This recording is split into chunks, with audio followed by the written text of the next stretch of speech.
Empowerment Radio Network. Empowerment Radio Network. Hi, thank you for holding. Welcome to the Bev Smith Show. It's the Empowerment Radio Network. Get empowered. And we'll just talk, you and I, about what's happening in America. Inspiring, motivating, empowering. It's the Empowerment Radio Network. Well, let me get your definition, Mr. People Scholar, on what you call progress. Empower yourself so that you can empower others. This is the Empowerment Radio Network. Get empowered. Hi, thank you for holding. Welcome to the Bev Smith Show. Inspiring, motivating, empowering. This is the Bev Smith Show. Get empowered.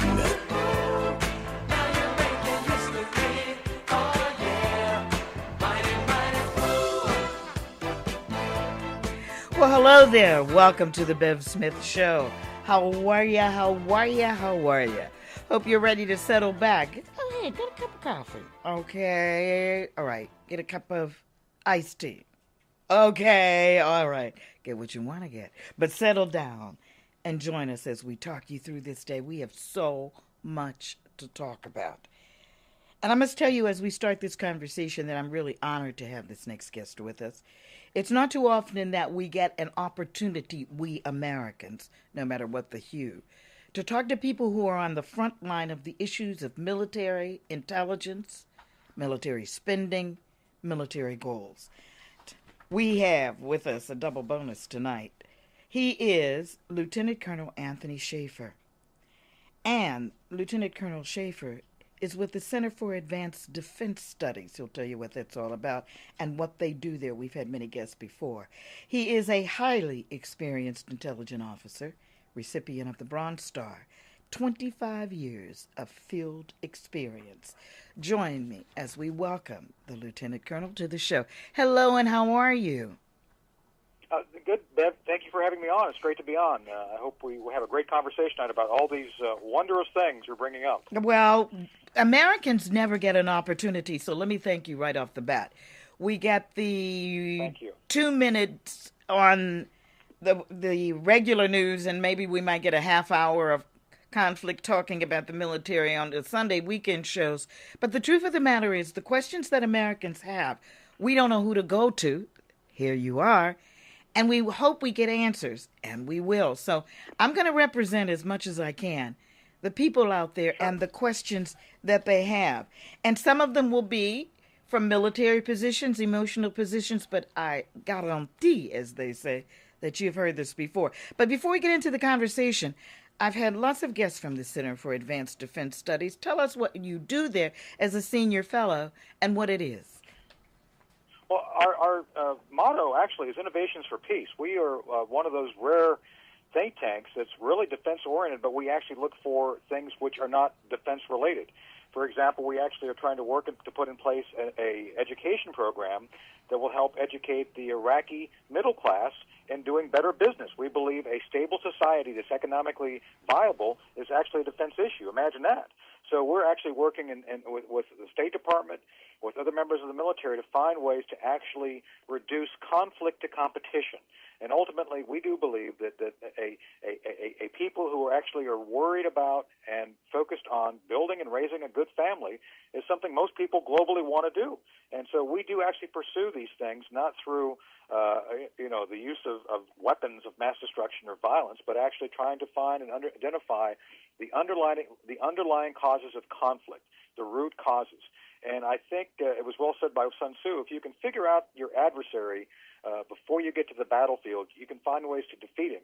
We actually believe that you can defeat an adversary by never making them one, by finding more creative ways to find people who are like-minded, working with them to stabilize society. So our think tank, I think, if your listeners go there and check it out, c4ads.org, they'll find that we are not your father's think tank regarding defense issues. Well, it's interesting that you would say conflict resolution, and I was thinking, well, maybe I could do some training there and bring it back to inner city communities, because there are other ways, and it was interesting to hear some of that being first broached by the president last night, talking about when you look at at violence, you have to look at it in not such a myopic form, really, and I'm paraphrasing what he said, because the whole issue of conflict, whether it is a conflict in Afghanistan, Iran, between Iraq and Israel, regardless, whether it's in Pittsburgh, Pennsylvania, or in New York City.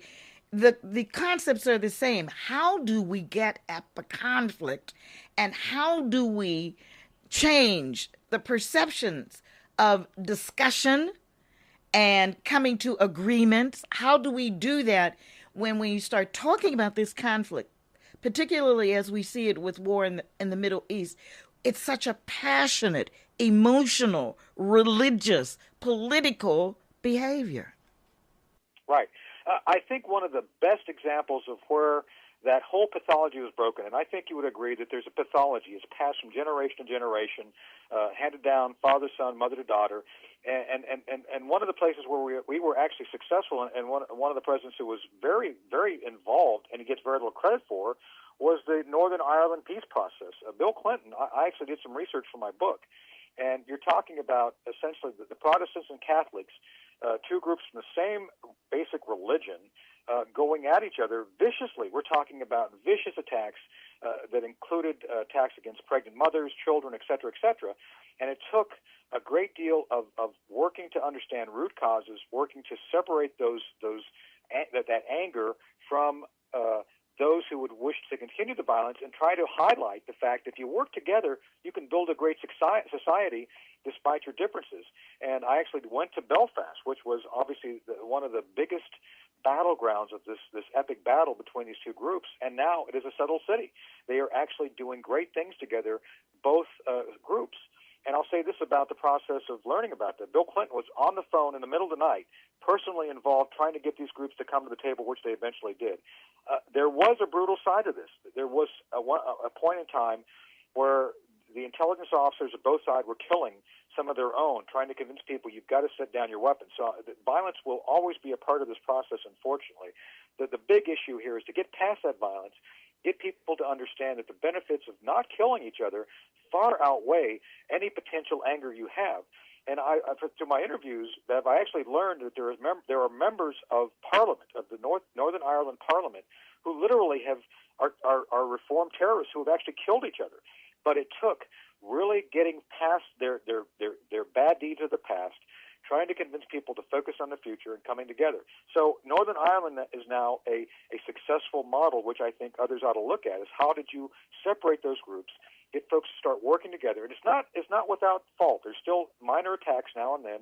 When I was there doing the research, a small attack occurred against one of the British intelligence outposts there. But with that said, there is a path that can be followed. And obviously we should look at successful models and try to emulate those in other places, both in our own country as well as in the Middle East. Let's talk about how you do that. And you gave us a fine explanation. But let's talk about how you do that when war is money and money is war. When we look at the hello, did I strike something? You're right. Oh no, you struck a big chord. You can stroke a big chord there, Beverly.